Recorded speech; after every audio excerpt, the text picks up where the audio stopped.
Hey, Wednesday morning, hump day, midpoint of the week, having a real tough time with the stock market.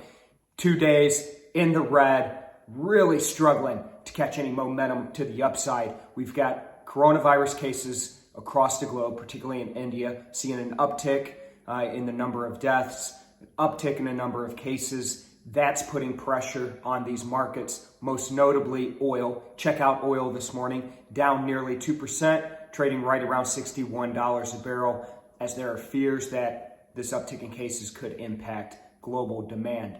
Over in FX, same story that we've seen over the better part of the past couple weeks. Dollar really struggling, up, let's call it modestly off the lows that we hit yesterday, but still having a hard time catching a bid against the euro, against the pound, where we are seeing the dollar, at least this morning, and some strength is against some of these commodity-linked currencies like the Canadian dollar. With oil being down, we're seeing the dollar perk up against some of those other currencies. Now, it's a big week on the currency front as we have the European Central Bank meeting tomorrow, Bank of Canada meeting today, and then a Bank of Japan meeting as well this week. So a lot on tap that could impact those currencies. So we'll see. Again, the in the midst of earnings season, Netflix down over 8% in the pre-market, weighing on the NASDAQ as we head into the open. We'll see what shakes out today. More earnings this week, a lot of trading to be had. Let's go take advantage of some opportunity. I'll check in with you tomorrow.